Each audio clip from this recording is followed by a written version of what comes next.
All right, what's up, everybody, and happy Saturday to you. My name's Chris, and I am one of two of your hosts here at the Touchdown Talk. That's right, we do the show every Saturday, almost every Saturday, starting at 10 a.m. and going on till 11 a.m., sometimes 11:30, sometimes 11:45. But we are here to break down your fantasy football action, answer all your questions, recap, give you start, set advice, whatever it is that you are looking for. We have got you covered. Right now, we are streaming live on YouTube and Facebook. You can follow us over at the Touchdown Talk over on Facebook, or you can head over to my YouTube channel, which is where this is at Chris Vaglio. That's where it's at over there. And also on Twitch as well. We are also streaming audio version live right here on Radio Garden State, radiogarden.state.com, the free Odyssey app, TuneIn, and radio.net apps as well. My co-host Pablo is coming. He's running a little late today, but we're going to dive in because I thought it'd be worth at least recapping some of the games that we had, because we had 4 games happen before. I'm joking. I don't have a co-host. A lot going on here this morning. I thought it's worth recapping some of the games that happened these last couple days here. We had 3 games on Thanksgiving and 1 game on yesterday, Black Friday, heading into this week 13. So let's take a look. Game 1, we had the Packers and Lions. Lions did not look good at all. They did not look good. They lost. The final score was 31-24. That was the earlier game, too. By the way, when did they start putting games on at 1 o'clock on Thanksgiving? I thought they used to start at 12:30. Is that just me, or has that been a thing? I don't know. For some reason, 12:30 came around, and I was looking for the game, and it didn't happen until 1 o'clock. So, but Green Bay actually looked really good. Jordan Love, man, from a fantasy standpoint, 234 yards, 4 touchdowns, 0 interceptions. He had a great fantasy week. Dontavian Wicks, 6 for 6, 94 yards, 2 touchdowns. So if you had him rolling in your lineup, you had a nice day. Christian Watson with 4 catches, 80 yards. He had a long touchdown. Romeo Doubs, he had low yardage, but had a TD catch. So at least saved your fantasy day. And Josh Jacobs, who, of course, was hurt the week before he came back, he had about 83 yards on the ground. So he had some pretty good volume as well from a fantasy standpoint. Now, I had Jared Goff starting in my lineup. 256 yards, 2 touchdown passes. Was good for me on fantasy. I mean, it didn't ruin my fantasy week, but it wasn't like 4 touchdowns or anything. He didn't go crazy, but it definitely got me some points. Jameson Williams had 144 yards and 1 touchdown. He had a great game, because what happened, though, which stinks for a lot of people who took Amon-Ra St. Brown in your first round. I had Amon-Ra St. Brown for 2 years. He was my keeper. Went down on this game, got hurt. So looking like an ankle injury. So he left pretty early in that game. So I guess we're going to have to be looking at that to see what's going to happen in these upcoming weeks. Anybody that was relying on Amon-Ra St. Brown to carry you through playoffs, you may have to look elsewhere, because there's a good potential that he may not be playing, but something to monitor as the weeks go on here. David Montgomery had some good yards as well. He had a really short touchdown. Jamar Gibbs had 20 carries, but not the breakout game that he had against the Giants the week before. So he didn't have that huge fantasy point game that he had the week before. I mean, listen, you can't have running backs doing that every single week, right? But that was good the week before. This week, not so much. And, of course, as I said, Amon-Ra St. Brown out with an injury. Left that game early. We'll have to see what happens, but they're saying it's an ankle injury.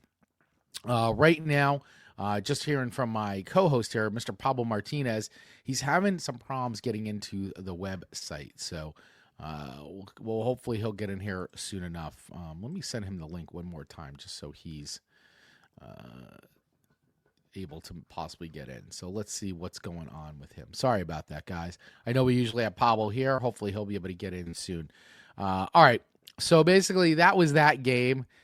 Based from a fantasy standpoint, if you had any of these players on, hopefully you did okay. So let's now look at game 2, which was the Cowboys and the Chiefs. And man, the Cowboys, from an offensive standpoint, obviously I'm not a Cowboys fan, but from a fantasy standpoint, I've got my man, starting for me in another league. And I'm talking about actually in this league too, George Pickens. He had a pretty decent fantasy game, not the big game he had the week before, but still enough to keep it pretty interesting. Just so you know, too, for Jared Goff, just to go back to that other game, I had 29.64 points scored. So that was pretty good for me. But let's look at it. I mean, Dak Prescott, if you're rolling with Dak Prescott in your QB1 spot, he had 320 yards, 2 touchdowns. So he got you some nice points. CeeDee Lamb had 112 yards. Javonte Williams looked great as a lead back. And then also he had a receiving touchdown as well. Malik Davis had a 43-yard touchdown play. Jake Ferguson, he had 5 catches. And Brandon Aubrey, who, from a kicker standpoint, if you have kickers in your league, did you pretty good. Oh, and here he is. Here's my co-host, Mr. Pablo Martinez. Pablo, how are you, buddy? Good morning, Chris. Good morning, everybody. Sorry for the delay, but here we are. He's here. There he is. He's here. Good to see you, man. Happy post-Thanksgiving to you. Yes. Hope you had a wonderful Thanksgiving. Same for everybody out there. I hope you're enjoying the weekend. We've got a beautiful Saturday. Yeah. A little out here in the Northeast, but it's still a beautiful day. Yeah, absolutely, man. No, I'm glad you can make it in. I know you were having some tech problems, but it looks like you got that handled. Problem solved. Yes, we're here. Problem solved. All right, guys. Well, listen, just before we keep going here, I want to remind you to make sure you hit that subscribe button if you're over here on YouTube. And if you're listening to the show anywhere you get podcasts, because that's also what we do at the show afterwards. So it lives on YouTube, lives on Facebook, but we put it out as a podcast. So if you are catching us on a podcast stream, wherever you listen to your favorite podcast, hit that follow button so that way you get notified when we put new episodes up, which is usually right after the show airs on Saturdays. And also, if you want to ask for some fantasy advice, if you want to get our opinions on starts, sits, anything like that, let us know in the comments over here on YouTube and Facebook, and we will get to it. So, Pablo, just to catch up to speed, I was breaking down the games that we had, because we had 4 games already. So I went through the Packers and Lions game and went through some standouts there from a fantasy perspective, and I was just starting to dive into the Cowboys game and just talking about the Cowboys. So starting with the Cowboys lineup from fantasy standpoint, we're talking about Dak Prescott, 320 yards, 2 TDs. CeeDee Lamb, 112 yards. Javonte Williams with a receiving touchdown. Malik Davis, 43-yard touchdown. Jake Ferguson, from a tight end perspective, he had 5 good catches. And Brandon Aubrey, I was just talking about that from a kicker standpoint. Right now, he put up some big points on the board for you if you're having kickers in your league, which we do in the dirt league. Yeah, he did well. He definitely did well. George Pickens, the other guy who had a very decent game. A surprise end score, if you ask me. I didn't see Dallas coming out with the win, but they did. And I know we focus mostly on fantasy football here, but that has a big impact on the season for real football. Some implications coming up, because they don't really have too tough of a schedule coming up after this week. They had this game, and then they got one more.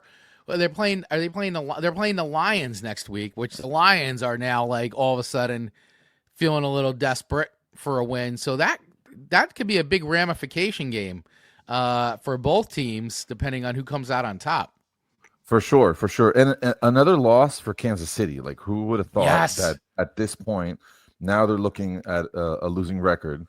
So, it's definitely that was a big game. Yeah, we're going to have some new look to the AFC, I believe, in the playoffs, the way this is going right now. And then on top of that, just for NFC East implications, which we'll get to the Black Friday game, but the Eagles losing and the Cowboys winning definitely shake things up a little bit, because if the Cowboys can keep winning and Eagles losing a grip, there is a good potential there that you could see something. However, I would like to point out that our New York Giants could play spoiler here in all the best ways.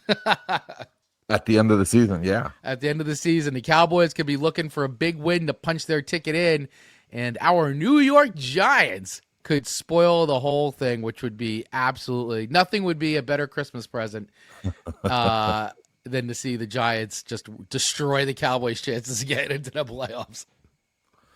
We'll see how that goes. There's still several weeks before we see that game, but that would be nice. That would be a lot of fun. That would be nice. It definitely will be a very meaningful game for sure. Absolutely. Yeah. So, hey, just continuing on with this game from a fantasy standpoint, this Cowboys-Chiefs game, Patrick Mahomes, 261 yards, 4 touchdown passes. So, having a good day from a fantasy perspective. Rashee Rice with a nice touchdown, which is great. Everybody that held out waiting for Rashee Rice to come back, well, you've been being rewarded because he is getting you some good fantasy points. Travis Kelce even came back with a good touchdown there. So he had some nice volume. And then still, though, with the running back room in KC, messy.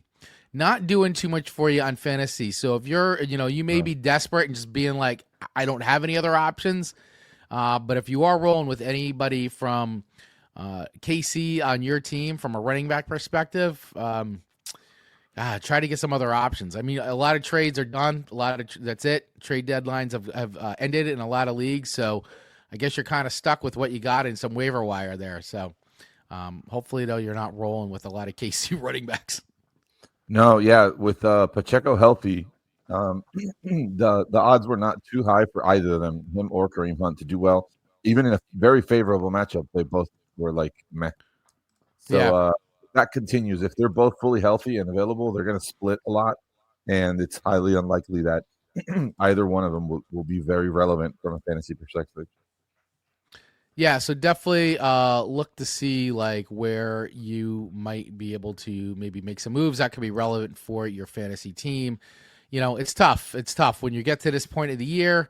You're really relying on waiver wire and maybe anybody you had stashed on your bench, potential some backups, action happening. So, you just have to be smart, especially if you're in the playoffs. Choose wisely, or if you're looking to get in, which we will talk about because this is a ramification week for a lot of teams. Choose wisely here. Choose wisely. So let's take a look at our third game from Thanksgiving from a fantasy standpoint. We had the Bengals and Ravens, and boy, oh boy, let's talk about real quick. Let's talk about the return of Joe Burrow. Man, the time off really helped him out. 261 yards, 2 TDs.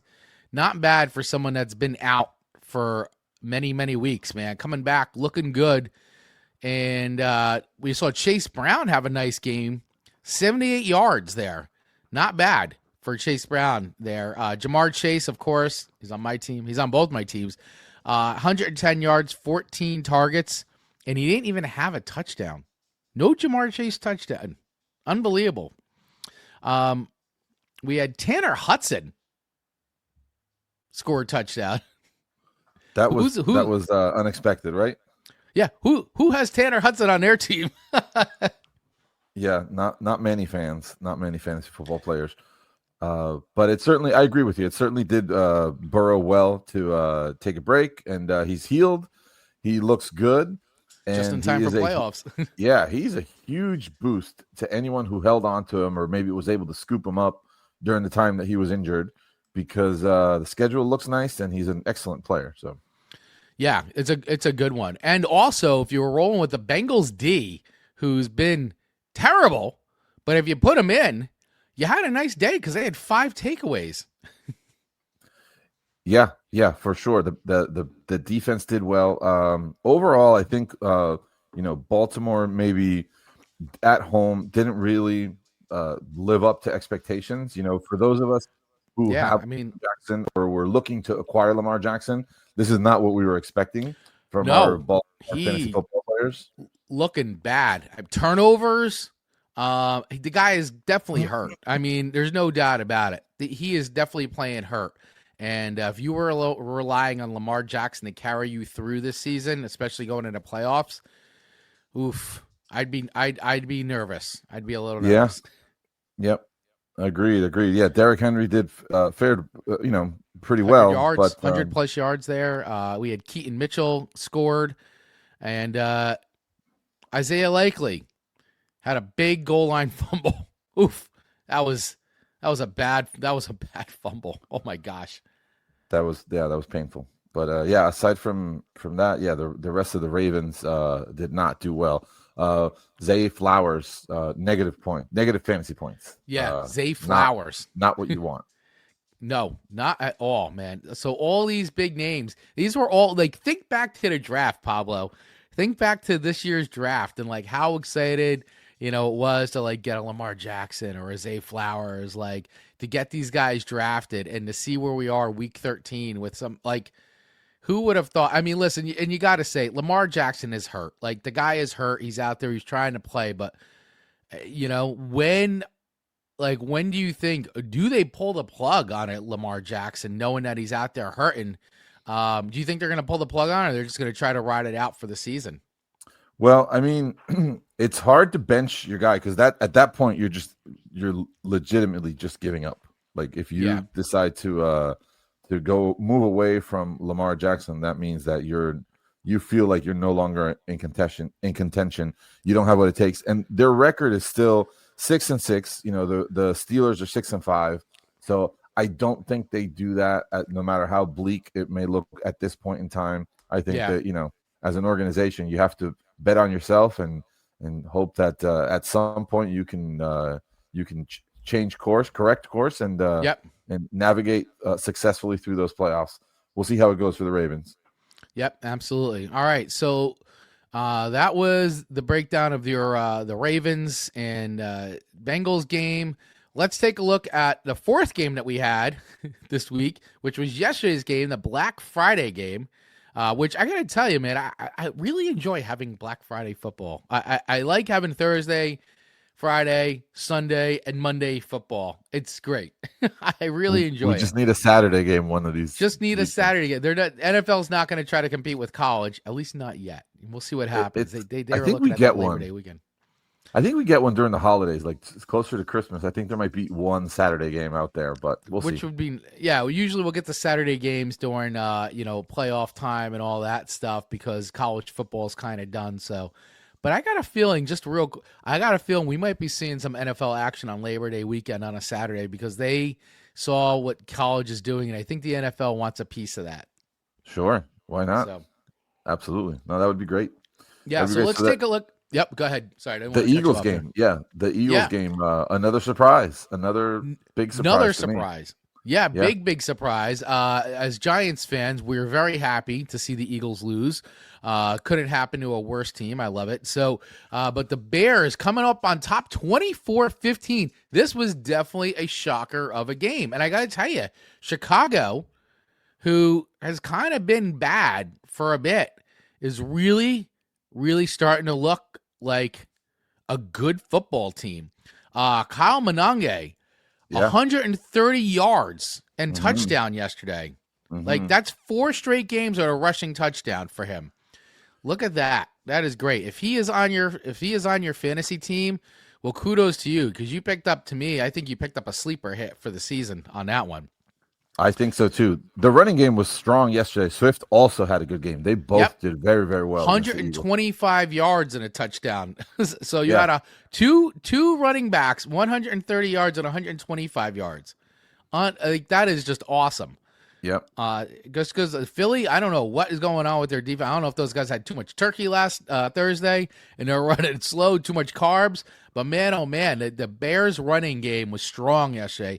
And Caleb Williams didn't have a huge game. Like he's had a few really nice, like good games. 154 yards he threw for yesterday. So not great from a fantasy perspective. But I mean, listen, won the game. And if you were streaming their defense yesterday, 2 takeaways, and of course held Philadelphia to 15. So that was pretty good for you. But for everybody too, so looking at the Eagles side of things, we've all been dunking. I mean, we've all been dunking on A.J. Brown. When is this guy going to perform from fantasy? Well, yesterday was your game because A.J. Brown actually had a really good fantasy football game, points-wise. I mean, he had a good game in real life, but from a fantasy perspective, he was good. He was very good. Yeah, hopefully he's back. Like for those of us who are fans of good football and fans of good fantasy football players, you wanted to see A.J. Brown be that dude. And, aside from our fandom and what we think about the Eagles, it's great to see AJ Brown being that Yes. elite guy again. So if you held on, I think you're in for a treat here in the final stretch as we head towards the playoffs. Especially too with the fact that the Eagles taking this loss was big, and the Cowboys are now breathing down their necks. So if they want to maintain a playoff run here, they really got to win out here, because if the Cowboys keep winning, the Cowboys do have a quote unquote soft schedule after playing the Lions, and if they get a version of the Lions that we've seen over this week, I don't know. Dallas is looking pretty scary if I was Philly right now. Saquon also, just to talk about fantasy, Saquon did not have a huge game yesterday, 56 yards. That's where he landed at. And Jalen Hurts, from a fantasy perspective, 230 yards, 2 touchdowns, but he did have 1 interception, 1 turnover. So that obviously hurt you a little bit. But still, not a bad fantasy performance from Jalen Hurts on that side of things. Yeah, towards the end of the game, he picked up a little bit, but it was not looking great throughout the first half or first 3 quarters of the game for fantasy managers. But he came through. The fact that they were behind, I think, helped. So, he put up some fantasy points to at least, keep up with his projections. But, 4 games in the books. And now we get a little bit of a break today, Saturday, ahead of tomorrow, which will be a huge day. Big day. Big day. Week 13 is a week where many teams have everything on the line. Their entire season, the whole year, comes down to maybe this weekend and what our fantasy teams can do. So I'm excited to look at our matchups, to break down where each of our leagues is in terms of standings. So this is all great stuff. Very exciting time for everybody out there. Yeah, absolutely. I'm excited to look at it too. We, of course, Pablo and I are in 2 leagues together. We've been rolling them. I'm in 2 very different spots in both leagues for sure. I'm like total yin and yang, but really excited, and I'm having a really good time this fantasy football season. Hopefully, you guys have all been having a good time too. Just a reminder, if you're watching live, feel free to ask us some questions, start, sit, advice, whatever you want. Pop it in the chat, and we'll answer it as we go here about particular players, moves, whatever it is. Obviously, we're not looking at any more trades because trade deadlines are pretty much over in every single league, unless, of course, you got a weirdo league where the rules are like, crazy. But trades are pretty much officially done. We had a lot of trade activity over our last weekend, which was a lot of fun to kind of see coming in and out. We talked about it. We even had some trades talked about on the show here. It was like an hour before we went on, there were trades happening. Right after the show, there were trades happening. So it was a lot of fun activity happening in both leagues, the LOMP League and the Dirt League. Yeah, for sure. The LOMP League definitely had tons of trades on trade deadline day. That Saturday was a lot of fun. Lots of activity. Yeah. So, Pablo, I got some names here for you for start sits, and then we'll go look at our leagues. Is that okay? Sure thing. Absolutely. What do we got? All right. So here we go. Looking at it, RJ Harvey, is he a start or a sit for you this week going against the Commanders? All right, against the Commanders, I would say a very favorable matchup. RJ Harvey's a guy who has now stepped into a lead role on his team with J.K. Dobbins going on IR. So I definitely think he's a start for this weekend for sure. All right. Another name for you, Travis Etienne. Travis Etienne. Etienne has had a resurgence, and I'm quite happy to see that because the dude is he's a really decent football player, and he's had some ups and downs, but at this point in the season, he's looking very, very strong because again, on his team, on the Jacksonville Jaguars, he stepped into that lead role. So in another favorable matchup here, I think against Tennessee, I would definitely be starting Etienne for sure. All right. Another name here for you, Stefon Diggs. Starting or sitting this week? Stefon Diggs is tough because he's got a matchup against the Giants. And, there are a lot of fantasy football wide receivers, NFL wide receivers who have done well for fantasy football purposes against the Giants. But Diggs has been hot and cold. He's had some good games, but he has had some games where, he disappeared on you.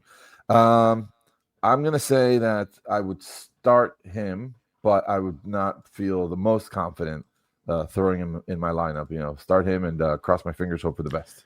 There you go. Hope and pray. Hope and pray. Yeah.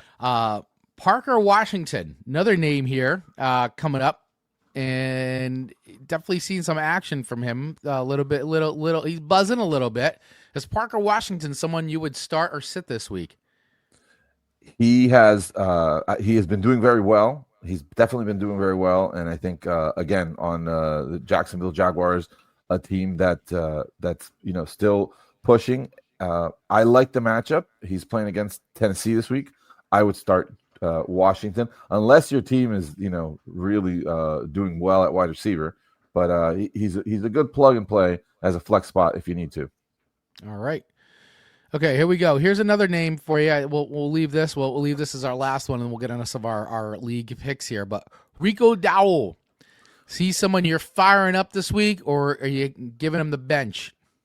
So, all right, Dowdle. Dowdle has got a super tough matchup. He's playing at home against the Rams. The Rams have a really good run defense, but he's been solid all year. He's been really good. As of late, his numbers have been trending downward a bit. But they have a bye next week. I'm gonna say he's probably gonna want to give it all he's got, and I would throw Dowdle in my lineup with hopes, fingers crossed that he does well. I wouldn't want to leave him on my bench and have him blow up, so I'd definitely be starting Dowdle if I had him. Right. Oh, and here's one more name here for you, which is interesting because with the Bucs being a little bit in disarray right now, it looks like as of today, Baker is not playing, and we got Teddy Bridgewater stepping in. By the way, if Teddy Bridgewater is out on your waiver wire and you haven't picked him up yet, I would recommend picking him up. So that's a name there for you. I would imagine at this point on Saturday that if that your league, if Teddy Bridgewater is sitting out there, I don't know what's going on with your league. So if he's out there, scoop him up, because this is a good time of year to maybe block an opponent from picking up somebody like that. But if you are in need of a QB and Teddy Bridgewater is out there, you should be picking him up. But I want to talk about Bucky Irving. He is expected to play after being sidelined for 8 weeks. Is this a guy that you would be firing up this week? Well, I think that Bucky Irving's that kind of player that if he's on the field, it's just like, similar to Burrow. Like if he's playing, he's in my lineup. You have to. Right. He's a really, really good running back, and his schedule, not only this week but the rest of the season, is really, really nice. I would say that I would trust that the Buccaneers are doing things well, and if they're confident that he's healthy enough to play, then he's good to go for my lineup too. All right. Okay, one last name here, and then we're moving on. Devin Neal. Is Devin Neal somebody you should be firing up, considering the Saints really have nobody? He is the guy. Kamara's sprained MCL, and Keandre Miller also out for the season. So Neal is now the de facto RB1 in New Orleans. Are you firing up Neal in your lineup this week? I would, because the upside there is quite high. But this is a rookie running back, and it's his first time as a starter. First time without Kamara. So I would just say let's temper our expectations and not get too excited until we see what the kid can do. I would definitely start him. The matchup is nice. The rest of the season schedule also looks very favorable. So I would be excited if I was able to acquire Neal on in any of my fantasy teams. But just be cautious. He is a rookie. There's another running back that was added to New Orleans, Audric Estime. He's coming from the Denver Broncos. So who knows what could happen this week? Let's just temper our expectations with Neal, because I don't think it's a guarantee that he's just going to take over what Kamara represented for us in the past. Right, absolutely.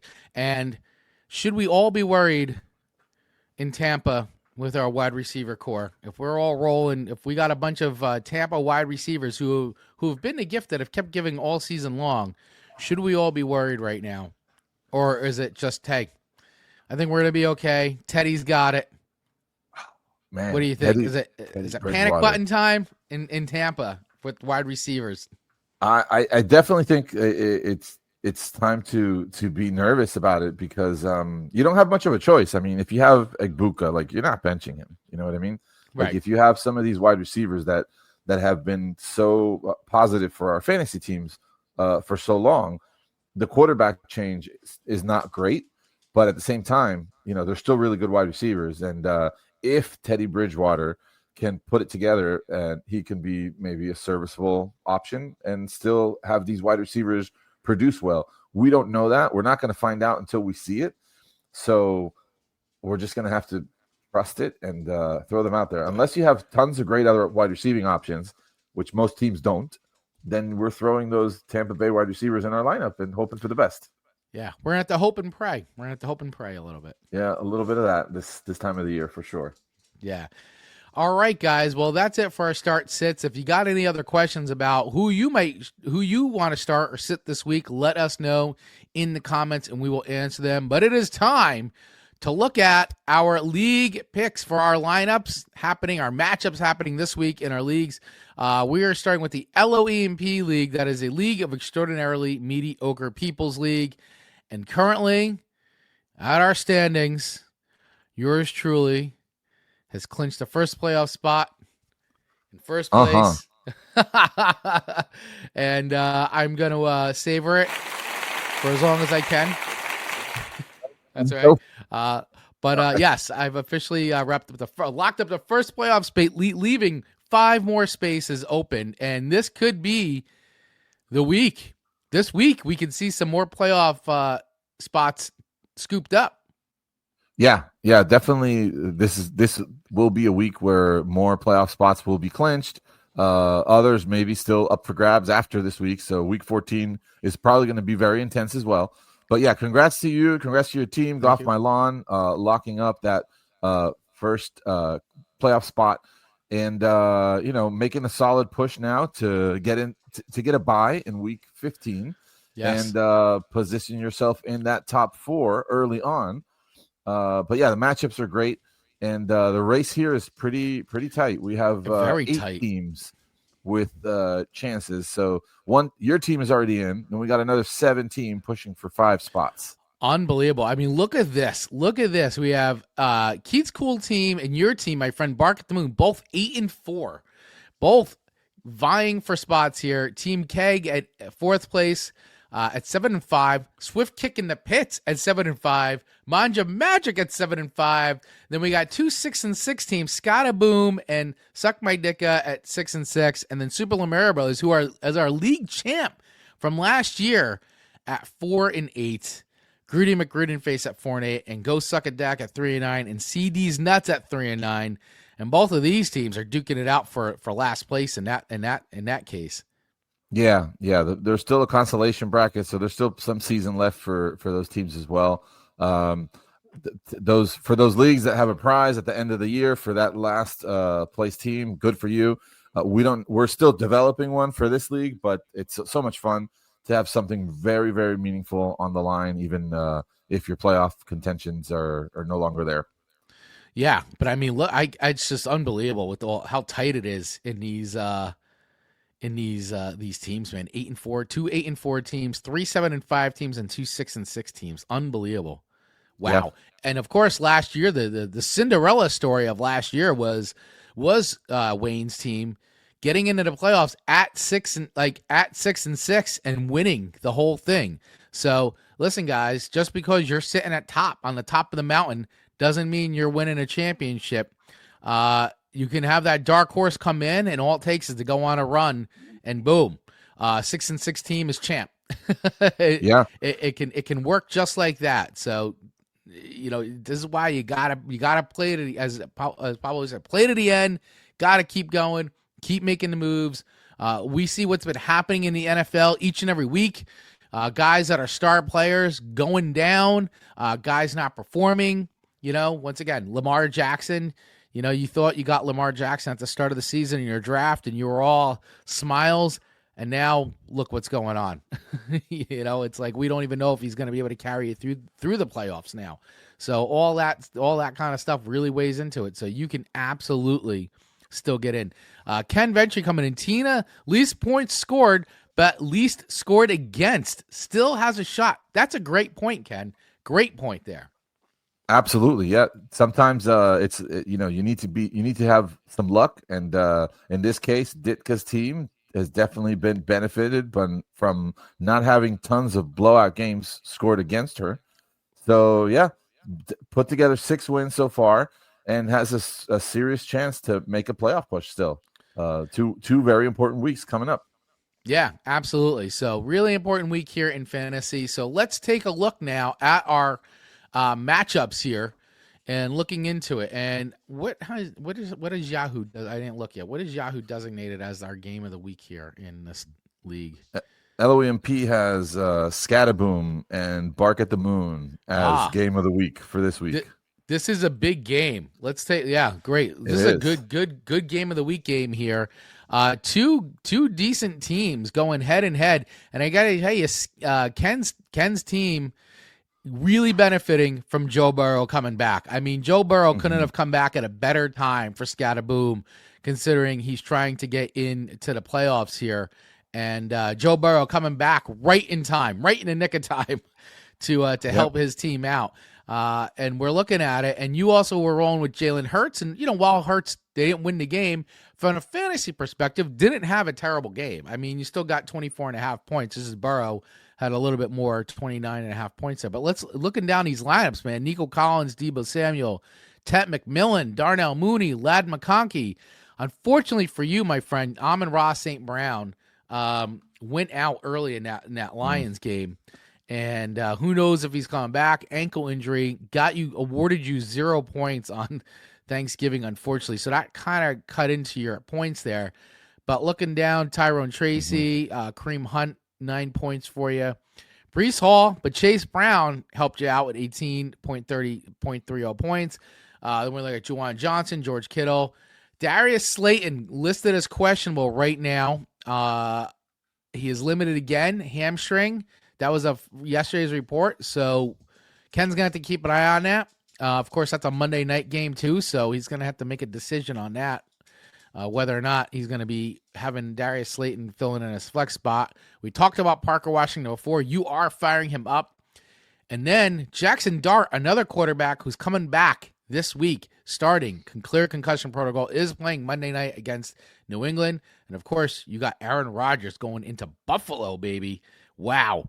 And L.A. defense and Tampa D. So this is going to be an interesting game to watch. Right now, Scataboom's projected to win at 166 to 130. But, hey, anything can happen. Right now, you got the lead, 51 over 29. Yeah, the lead on the board is in my favor, but Ken's got the upper hand here, buddy. Your team's doing well. You got a good start with Burrow, and on my end, like we said, some of the players didn't quite produce. Well, it was really Amon-Ra. Amon-Ra is the big impact. We didn't talk about it too much, but for everyone out there with Amon-Ra, that's a big loss. Not only because it likely gave you 0 points this week, but you're going to be out one of your stars that you were, going to depend on from here on out for maybe the rest of the season. Yeah, possibly. You never know. Low ankle sprain. Yeah, it's tough. Yeah, you won't. I definitely don't think we'll be counting on him for the rest of the regular season. So if you needed him to get into the playoffs, that's out the window. Hopefully he can get back, but for this matchup right here, a projection is clearly in Ken's favor, but there's still a lot of football left for tomorrow. So let's see what happens. I'm still optimistic, even though I got an uphill battle at the moment right now. You do have a little bit of an uphill battle, but yeah, definitely should remain optimistic because you still have some good players yet to go. So it's not like you're out. Like you've still got some decent players, and obviously, I don't know. Let me look at Ken's bench here because if Slayton doesn't play, I mean, he does have some options here. Ricky Pearsall.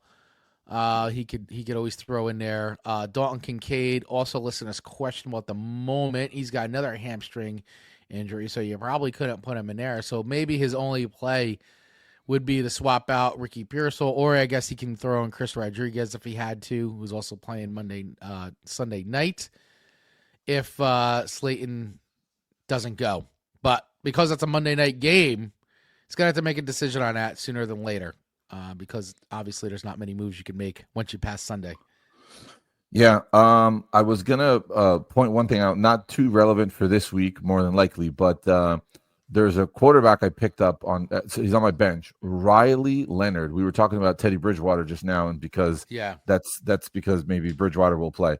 News came out yesterday that Indiana Daniel Jones has a fractured fibula. Whoa! That he will be able to play through, it would appear. So he is still expected to start tomorrow. But, this type of stuff sometimes changes very, very quickly. Things can get very dynamic with football.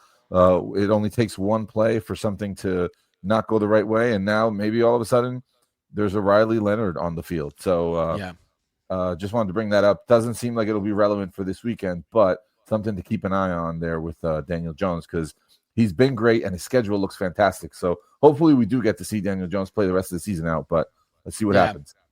Yeah, and Ken's coming and saying, I'm getting Calvin Ridley vibes from Pearsall lately. Yeah, Pearsall's been tough. I've got him in one of my other leagues, and he's been difficult because it's not what everybody wanted to see. The kid's had a couple of rough seasons with injury. Last season in his rookie year, he didn't get to play much. And this season, he got hurt early on, was out several weeks, and now has come back and is still not looking strong. Still doesn't look like that dominant wide receiver that he should be on the team. He should be the lead wide receiver, and doesn't look it yet. So let's keep our fingers crossed and hope for the best. But I don't blame you for benching him. I think I would do the same. Yep. All right. So there you go, guys. So Pablo, who are you picking in this matchup here? All right. So I'm going to go with Bark at the Moon for my pick, even though it's a long shot. That's going to be my pick here. But best of luck to you, Ken. I think that your team is in 7th place, but if you come out with a win here, you're going to make a strong, strong push for the playoffs. My team being in 3rd place with 8 wins, not a guarantee to make the playoffs yet. If I lose this week and potentially lose next week also, I might be looking at a 7th place spot that leaves me out of the playoffs. So we'll see what happens. Good luck to you, Scataboom. All right, there you go. My pick for this is, I'd like to pick your team, my friend, but I do feel like you've gotten some blows, but we'll see what happens. I do think this will be interesting. I think this will be a lot tighter than how the projections are showing, but I am going to pick Scataboom for the win on this one.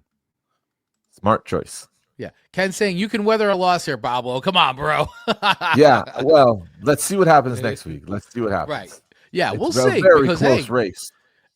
It's not a runaway in this league right now. So, I mean, every win and loss is like really reverberates throughout the whole league.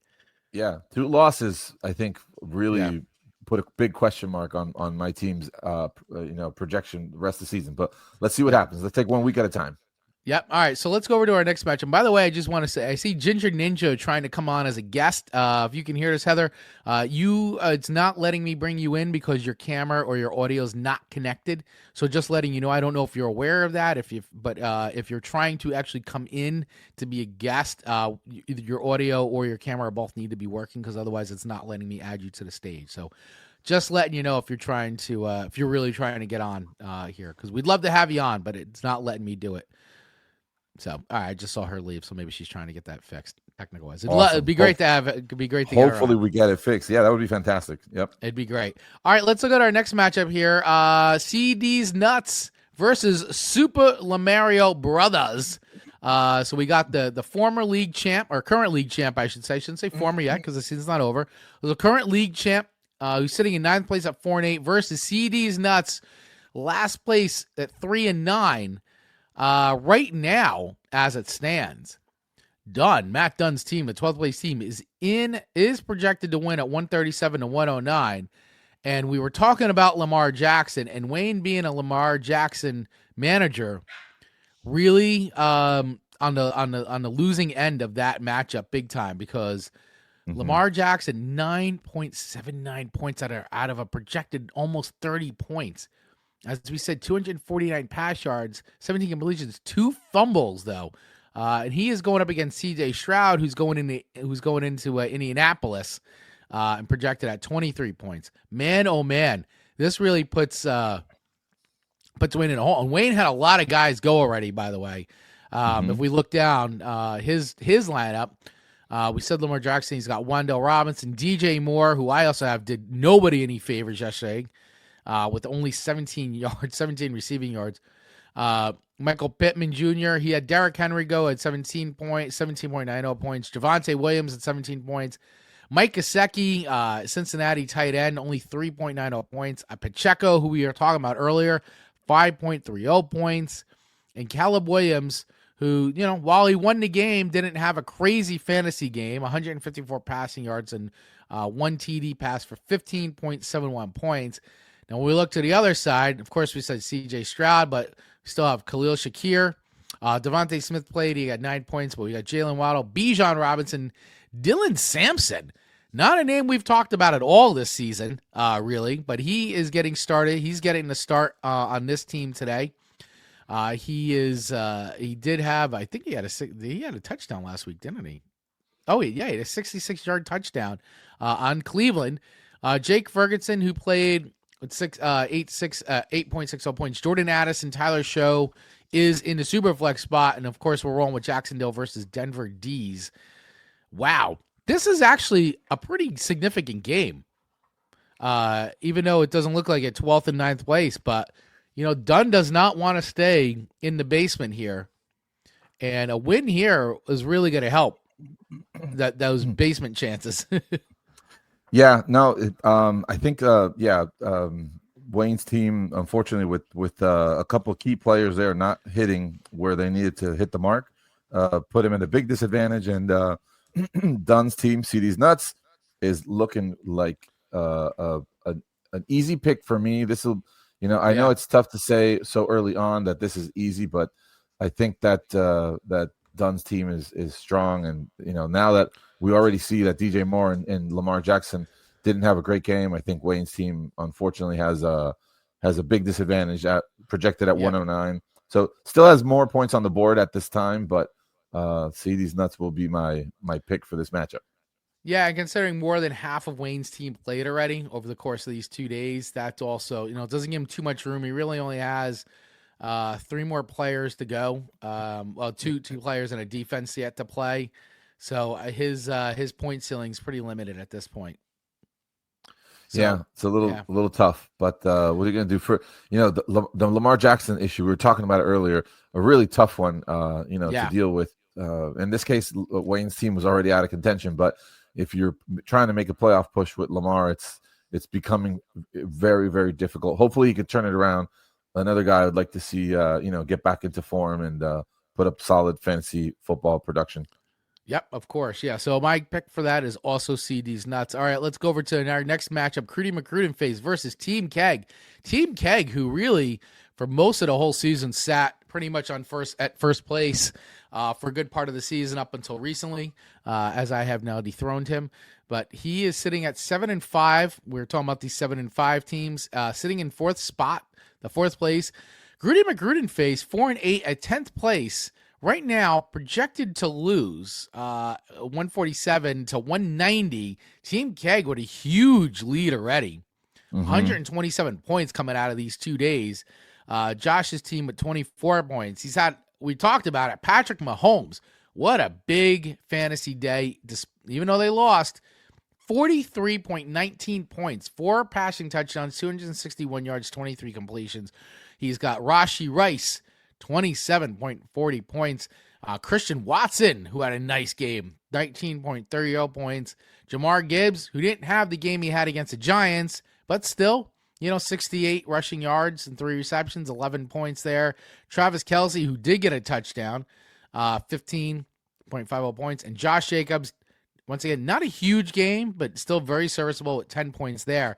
But looking to the other side, still have Sam Darnold to play, Puka Nacua, Rome Odunze, Jerry Jeudy, Jalen Warren. He did have DeAndre Swift play, who gave him a nice 20-point chunk there. Tyler Warren, who we've talked about on this show quite a bit. Devon Achane and Daniel Indiana Jones, who is expected to play, but is playing with a fractured fibula. So he is playing, but definitely something to be aware of. The one thing that didn't give Josh any help was Kansas City defense getting half a point. Not very good there for him. That Yeah, definitely hurts a little bit. yeah, unexpected a bit, but yeah, I mean that's what they're looking at. So yeah, Team Keg, strong candidate to win this matchup. Easy pick for me here as well, and I think that going forward, Team Keg is one of the teams that'll be uh, at the end of the season, looking to get into those top four and potentially into our championship matchup. Very, very strong team. Going to be one of those teams that is going to be hard to beat. Yeah. Ken coming in. Greg, stop. Josh has a family. By God, that man has a family. Oh, my God. Look at this team. Yeah. I feel like Gruden McGrudenface has a bit of an uphill battle this week for sure. But a win would have some major ramifications for Team Keg because as we were talking about, the 7-5, we have what, 2 or 3 7-5 teams? Two teams at 7-5. So Greg needs a win here to really stay in playoff contention. A loss here could definitely set him back a little bit. Yes, and that's a good thing to point out too. It's not a guarantee, even though the projection is pretty steep right now in his favor. He doesn't have a second quarterback, and if something should go wrong with Baker Mayfield, and he doesn't play or has to exit the game, that could really hurt a lot. So there's still a chance here, even though I'll stand with my pick of Team Keg as the winner.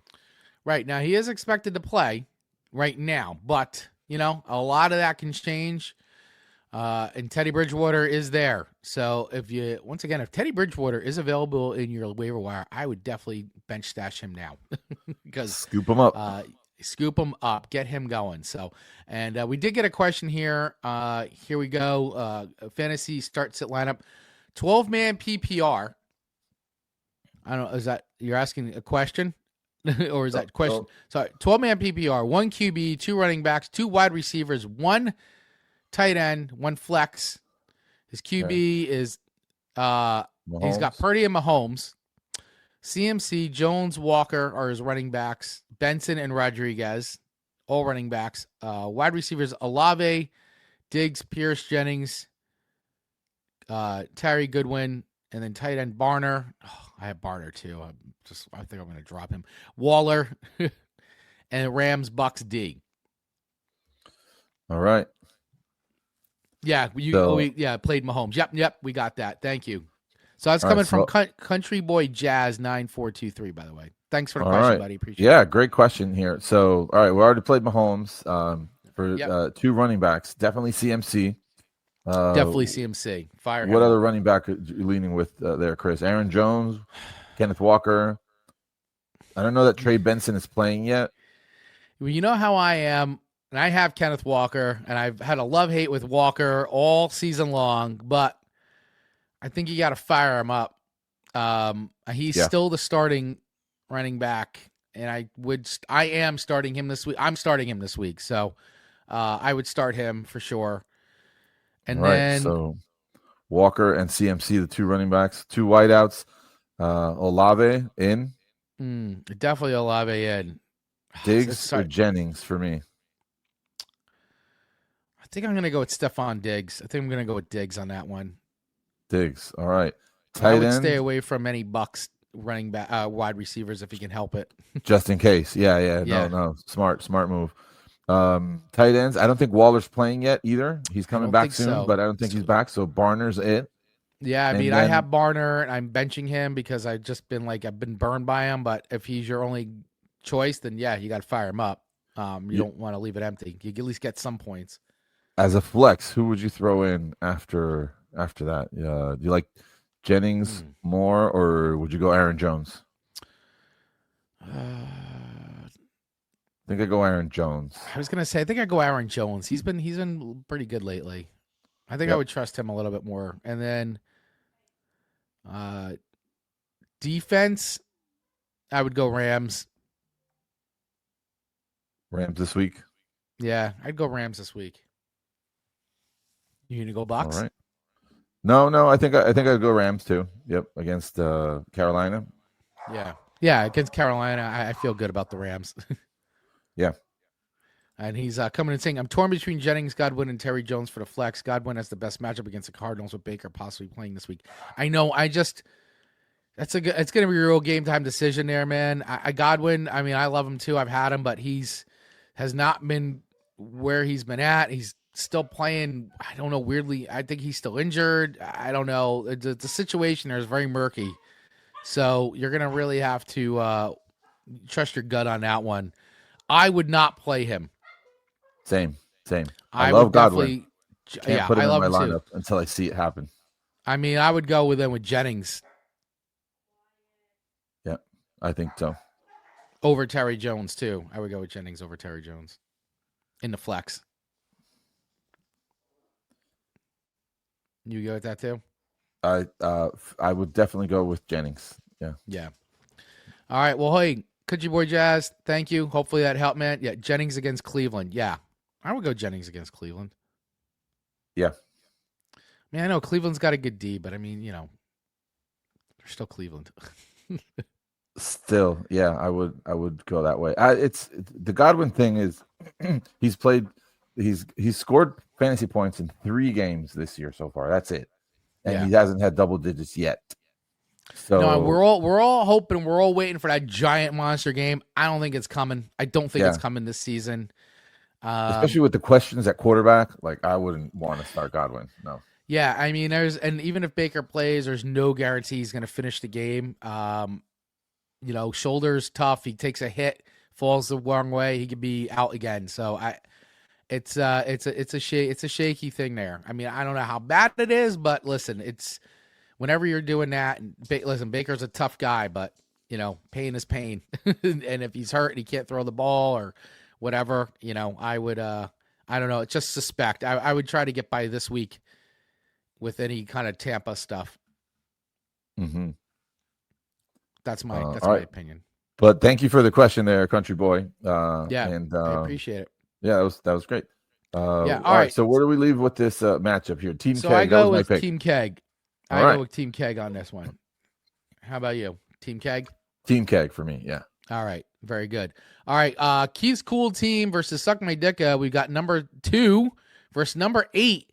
Tina is 6-6 looking in here. Needs a big win.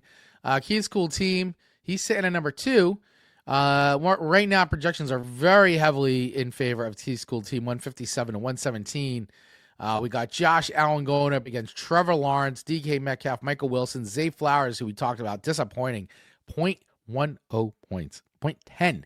Terrible game. Devontae Adams, A.J. Brown, monster game, 132 yards, 35.2 points going up against Hollywood Brown. Hollywood Brown, 10 points. Kyron Williams, Kenneth Gainwell, Travis Etienne Jr., Bayshall Tootin, Dallas Goedert, Zach Ertz, Quinshon Judkins, Xavier Legette, and then in our Superflex, Justin Herbert and Kirk Cousins. Woo, firing up Kirk Cousins. Cleveland D and Philly D, who got 4.50 points. Right now, as I said, Tina is projected. She's the underdog. 157 to 117. Whoa. How you feeling about this one, Pablo? My goodness. That A.J. Brown. Wow. 32 points. Almost 30. Yeah. Oh, sorry. 35 points. 35 points was huge, but I think it kind of like gets offset a little bit by the Zay Flowers and the Dallas Goedert production. Keith didn't get 5 points out of those 2 other guys. So I think even though the projection is still pretty steep, Tina's team has a chance.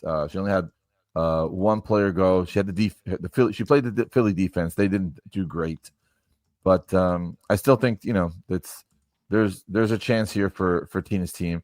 Heavily favored right now on Keith's side, but there's still a lot of football to happen. So we'll see how it goes. Yeah, a lot of football. And Tina's been one of these sneaky teams, man. 6-6. I mean, she's getting it done. So that's why there's still a playoff chance there. It's a must-win scenario, though, for me. If Tina's team doesn't win this week, I think the playoff chances kind of evaporate. So we'll see how it goes. She's going to need some strong football play tomorrow, but I think that's it's within reach. It can happen. Can happen. Yeah, she's banking on a couple of guys that are low probability, like Kenneth Gainwell. He's been doing outstanding, but he wasn't expected to be that lead guy. Even so, he's been doing very, very well. He would have to keep that up. He's got a nice matchup this week against Buffalo, but that's what Tina's team is dependent on. That those guys that are low probability that they hit. So we'll see how that goes. Yeah. Overall, though, I think Tina, I'd love to pick you, but I think Keith's cool team is the clear favorite in this matchup. Same. So, but good luck to both of you guys. This should be a fun matchup to watch. It'll be interesting to see how close Tina can keep it. So, all right, let's go back up. We got 2 more matchups to go through in this league. My team, Goff My Lawn, 9-3. First place, locked up the first playoff spot, going up against a Go Suck a Dak. 11th place, Willie. We talked about it before. Dak Prescott had a really big fantasy game, big fantasy day. I am still projected to win 173 to 162, but, we both still have a lot of guys to play on both sides, and I think it's close enough where anything can happen in this one. I got Matthew Stafford rolling. Jamar Chase already played for me. Got 18 points. George Pickens, who we talked about, 14 points there. I do have Chris Olave playing right now. However, he is listed as questionable with his back. So we'll have to see what happened. He was limited at practice on Friday. Mm-hmm. I am starting Rico Dowell, James Cook, Brenton Strange, who I am so glad he is back. I am starting Ibuka for now, depending on what happens, but I am going. And Jared Goff got me just under 30 points there, rolling with Seattle D. On the other side, we've got Stephon Diggs, Justin Jefferson, Quentin Johnston, Travion Henderson, RJ Harvey, K-Dot, and Devin Neal, who we did talk about. So Kevin went out and picked up Devin Neal, which is a good pickup. Drake May at QB, Superflex, and Houston D. So here we go. This is a lineup. I mean, listen, I want to keep winning because I want to get that bye week. But I think Kevin's got a good team here this week. I think this matchup is actually pretty good. It is.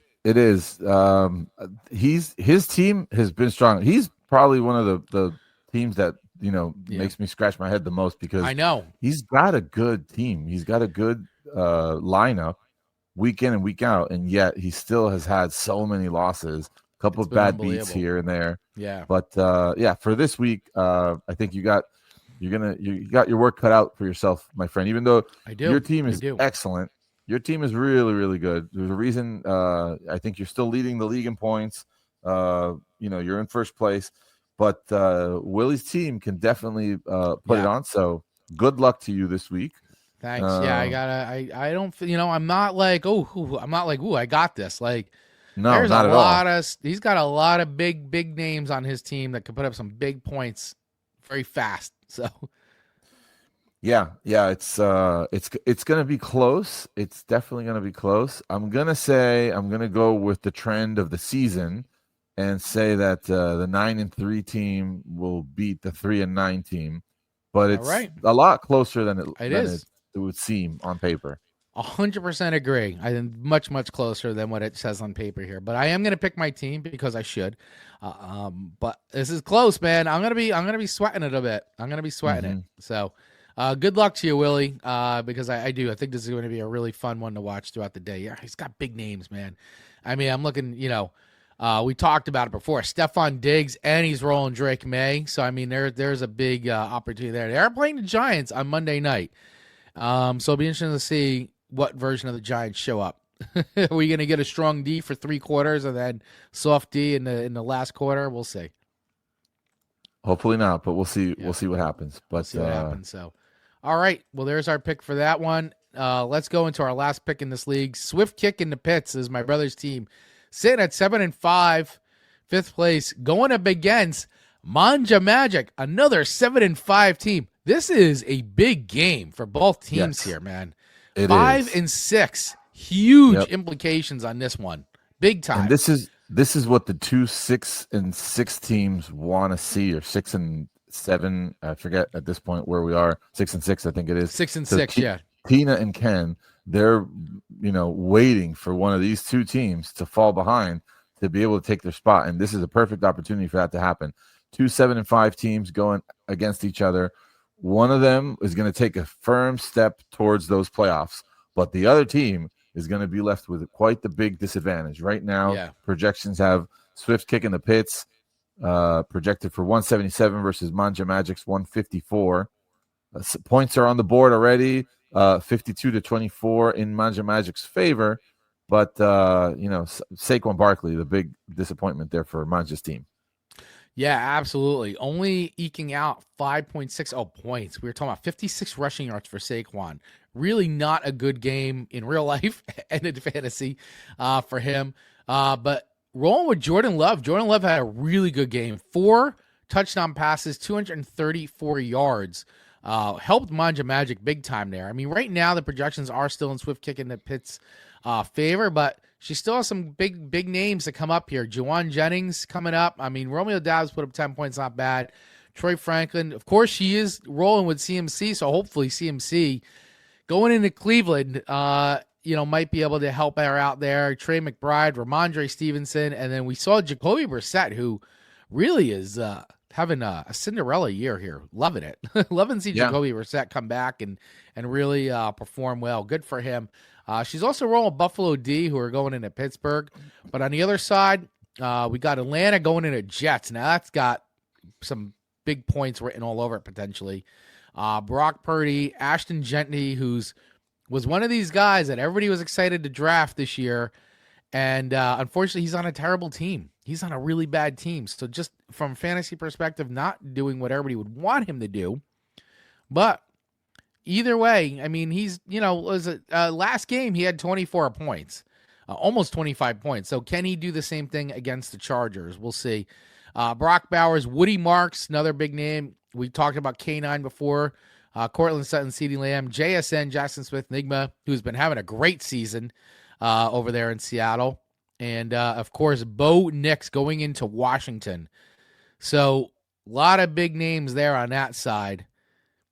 I think this is going to be a shootout, honestly. It's going to be a close one for sure. I wanted to point out Gentry is back in your brother's lineup. He benched him last week, which is hard to believe, but I would have done the same because I would have done the same too. But then he blew up on his bench. So now back into the lineup, hoping for the best, keeping his finger crossed. He left big points on the bench already. Jameson Williams and Kyle Monangai having really, really good fantasy games over Thanksgiving Day. And, Swift kick in the pits, still projected to win this game, but it's going to be a very, very close one. Let's see what happens.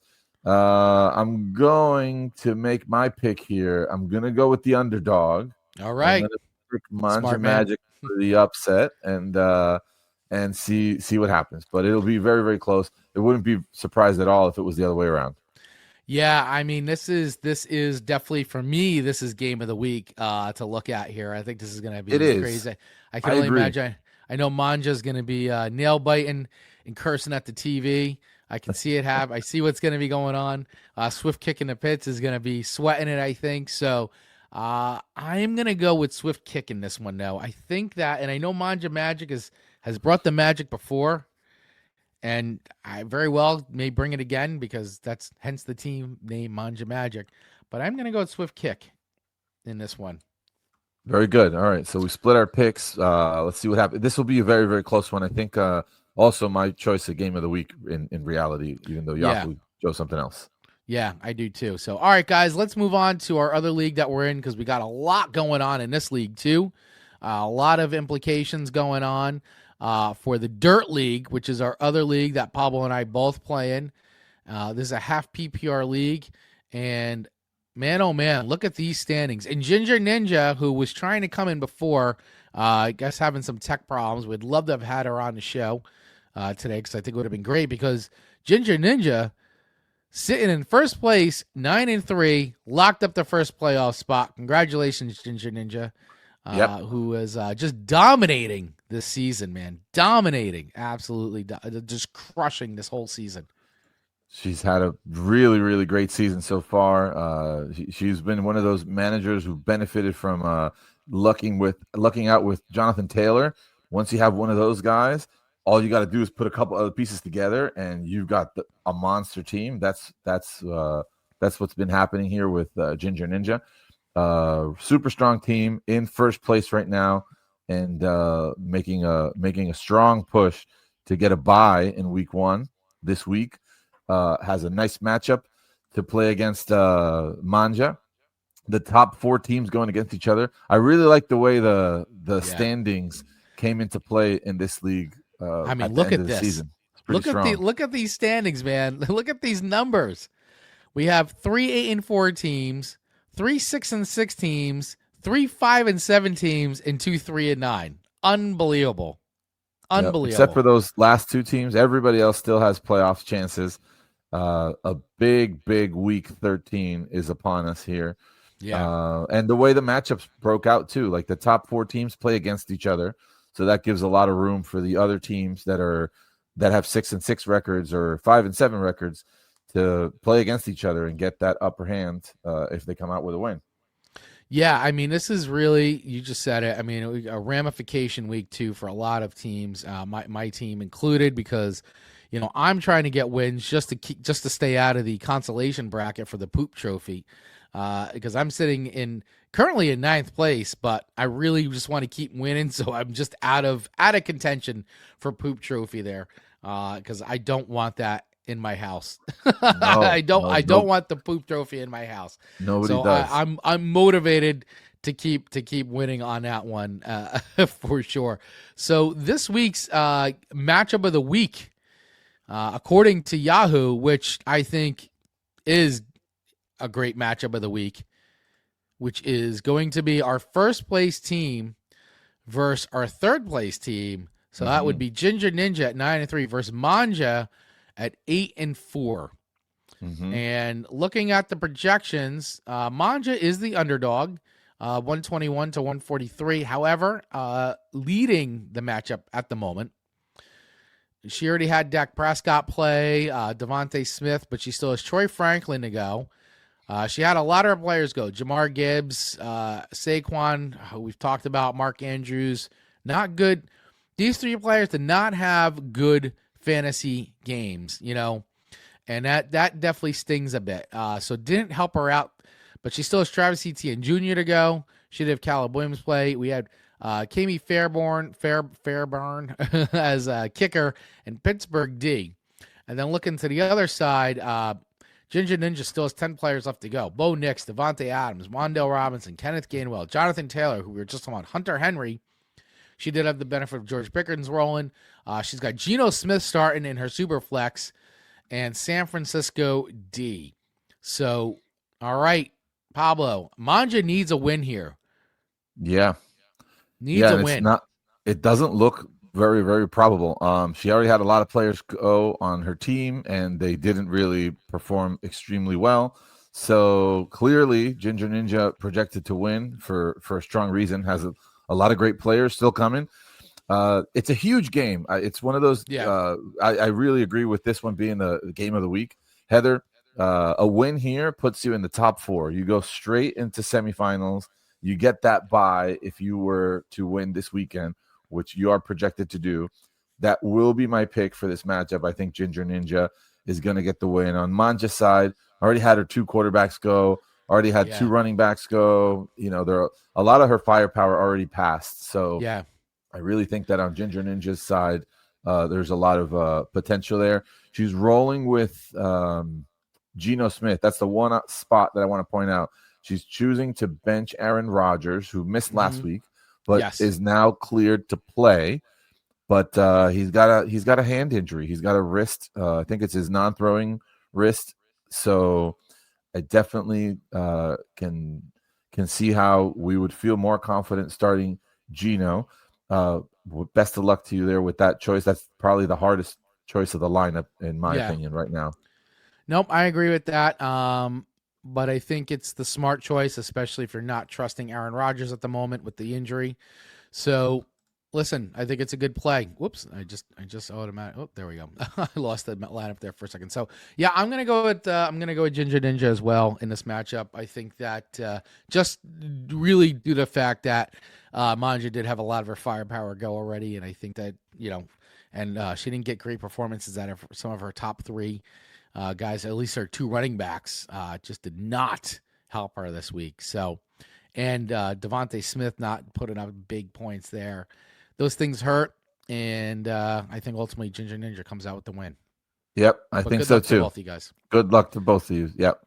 All right, let's go to our next matchup in this. We got the Sicilians versus Sharkbait. Sharkbait, our league champ from last year, sitting at 6-6, so right on the bubble. If playoffs were tomorrow, he'd be in, but needs to win against Tina, who is unfortunately sitting in last place, the Sicilians. And another unfortunate thing is she is projected to lose 129 to 152. Tina is in, if the season ended tomorrow, Tina would be the recipient of the poop trophy. Yes, we still have a consolation bracket, which in this league, let's touch upon that. We do a different style. Good. Yes. We play in a format we track offline so that the loser of each matchup continues to advance until that final last place game, and the loser of that game is the team that gets awarded the work of art created by Mr. Moose Knuckles himself. I think Ginger Ninja maybe helped there as well to create the prestigious poop trophy that nobody wants in their home. Nope. No one wants the poop trophy in their house at all. Actually, I think there might be a picture of the poop trophy from an old picture. There it is. There it is. Here. It says the dirt. It's an older picture from one of our other recipients, but there it is. There it is. So yeah, nobody wants that. Tina, there's still plenty of hope. There's still plenty of time, even if this weekend doesn't look to favor you. I mean, you still want to try to get as many wins as you can before the regular season ends. But knowing that, in this case, the Sicilians' playoffs contentions are out of reach, this week is not so significant. You really want to prepare yourself for that playoff consolation bracket. Yeah. Although, Tina, I will say right off the bat, just to give you some quick fantasy advice, I don't know if you've looked at it, you probably haven't had time to look at it yet, but I would definitely swap Ray Davies for Aaron Jones this week. He's not projected. Yeah, not projected to do too much. But I think, I think last weekend he caught a touchdown. He did. He did catch a touchdown. He unexpectedly had a nice fantasy day. But I agree with you. I definitely would be, looking at that option to see if, maybe I would want to reevaluate. But you never know. Aaron Jones is not a guarantee either. So if that truly is your pick, Tina, I can't blame you for it. Good luck to both of you. But in this one, I think Sharkbait is the favorite. So that will be my pick. A huge, important win for Sharkbait here as he's trying to confirm his presence in the playoffs, in the top 6. Yeah, absolutely. And he's got some good players still yet to go here. So I think even on both sides, I mean, you both have great players still yet to go. But I do think Sharkbait is going to take the win in this one based on what I'm seeing right now. So, all right, let's go to our BMF versus a Swift Kick of Love. Swift Kick of Love, currently also another 6-6 team sitting in that seventh place spot. Needs a win here to jump in and leapfrog into that top 6. BMF sitting in 10th place at 5-7. Also a very important win here for him. So, I mean, looking at these lineups, I mean, you got a lot of players that have gone on both sides. Unfortunately, BMF, the recipient of an Amon-Ra St. Brown injury. So that definitely giving him goose eggs there against a CeeDee Lamb on the other side who jumped in with 20 points. So, and of course, but, he had Jordan Love, 33 points. My brother still has Daniel Jones let to go and Drake May. He did have Joe Burrow start up BMF, 21 points. So there's a lot yet to go. However, Swift Kick of Love is the favorite in this one. But Pablo, what are your feelings on this? So matchup. it definitely is in Kevin's favor. That Amon Ra play definitely stinks. It really Yeah. hurts a lot. He also had, Ruben also had Roma Dunze, only give him Yep. 1 point, and followed with a tight end with just 3 points. The Detroit defense putting up 0. So not favorable right now for BMF. He still has a chance. He's only 20 points behind in projections, but Swift Kikalove looking much stronger. He left DeAndre Swift on his bench, Kevin, and those were 19 and a half points that I'm sure he wishes he had in his lineup right now, but still has a strong chance as a 6-6 team who's trying to get into that top 6. It's looking good so far. My pick for this matchup will be a Swift Kick of Love. Yeah. Also, real quick, do you want to note the choice right now? BMF leaving Devin Neal on his bench right now. Interesting. Yeah, I hadn't noticed that. Look at that. Devin Neal on the bench. He went with Roma Dunze in the flex. Yep. And trusting Tyron Tracy and Travion Henderson in the running back spots. Definitely I would go with Travion for sure. Mm-hmm. But Tyrone Tracy, I don't know. I might make the swap there. I might make the swap. Yeah, that's how I feel presently.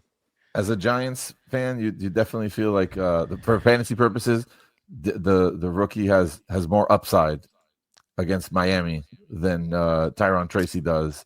I do. And New England's defense has been pretty good this whole season, so I think I trust that a little bit more. I don't know. I think so too.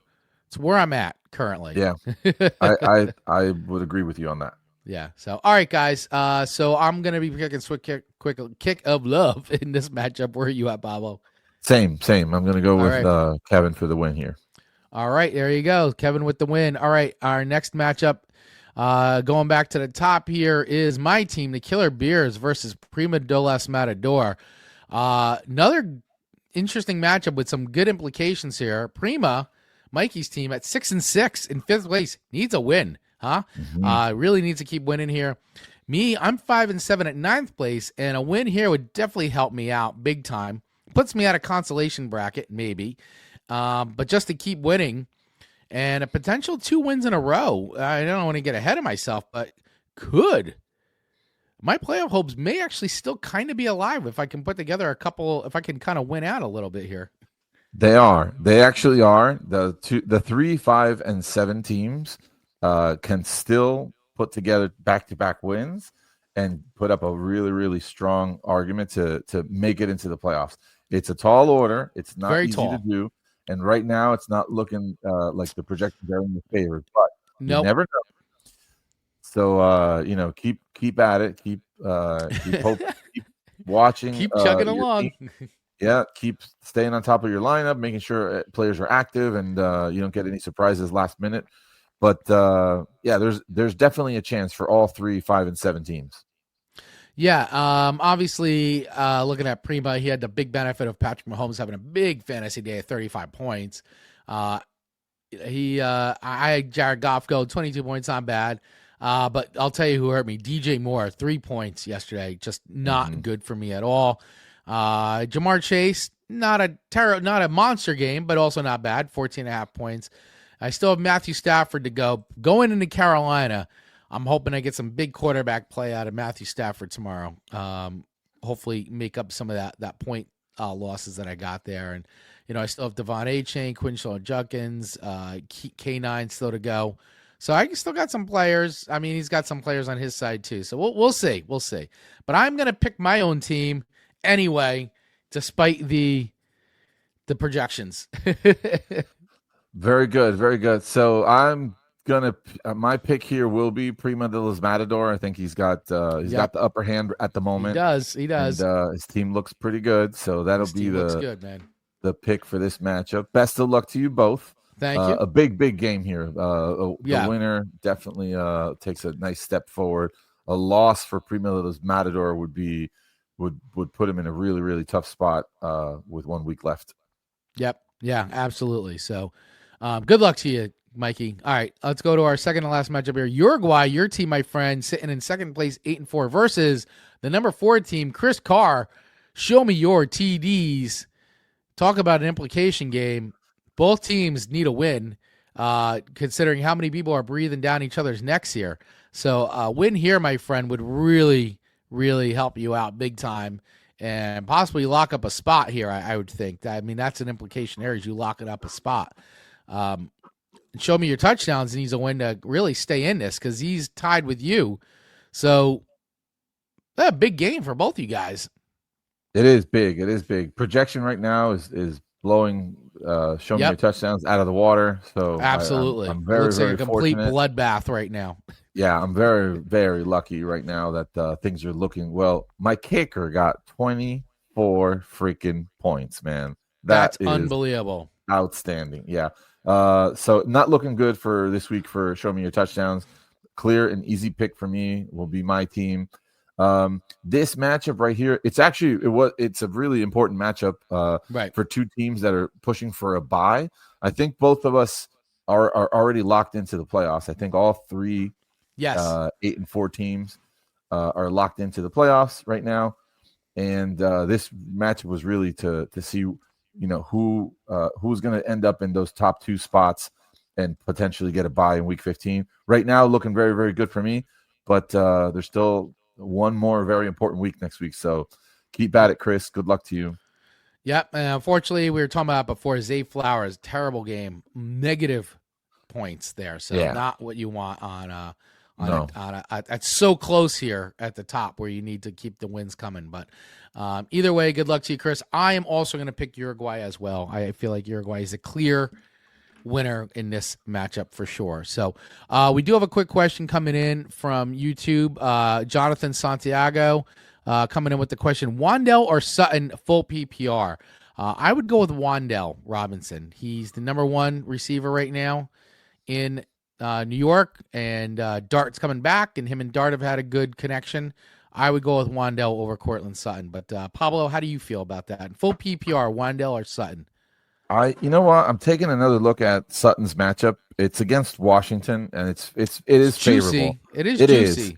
But I don't like putting Sutton in my lineup. I gotta say, it's been very disappointing. So even though the matchup is good, I would still stick with Wan'Dale, like you said, with the quarterback upgrade. I think Wan'Dale would be my pick there.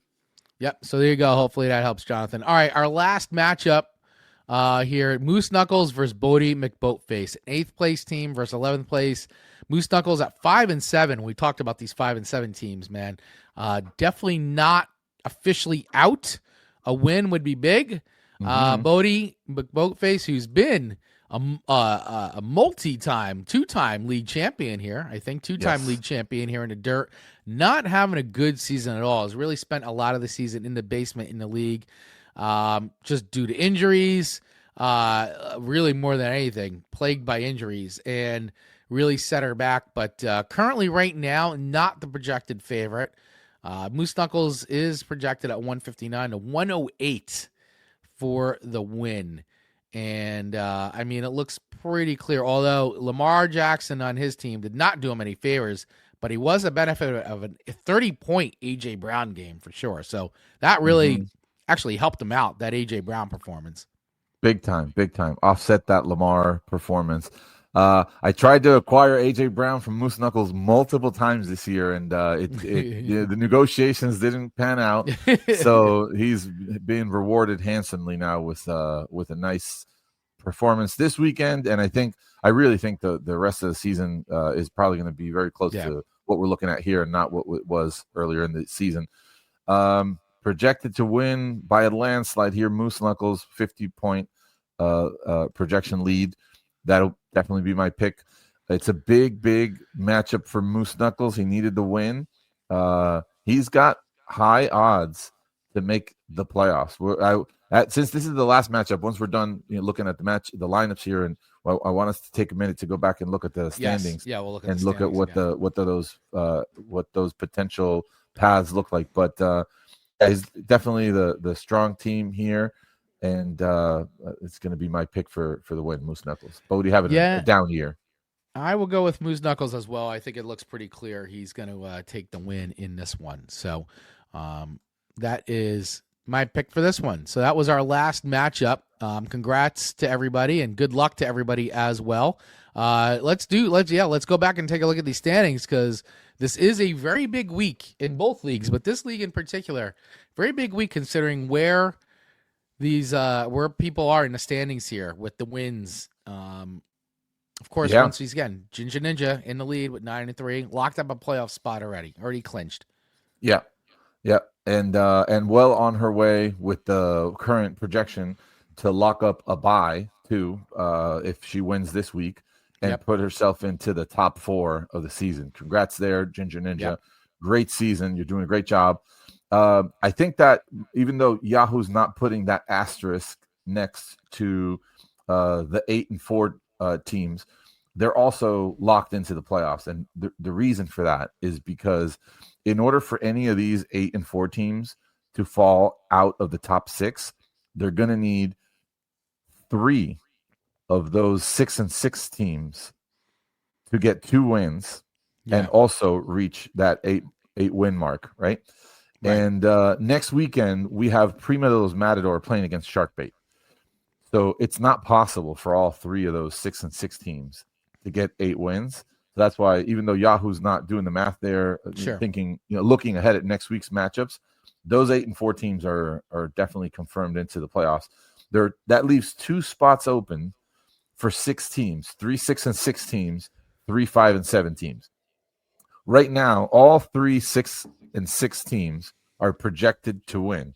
Very, very important for those teams. Yep.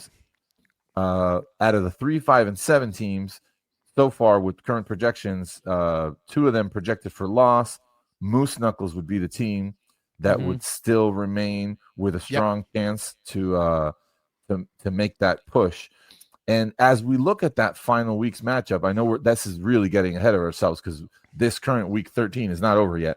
But as we look at next week's matchups, we have a lot of great matchups with teams that play against each other, and it's going to be really, really interesting to watch this play out. A real nail biter.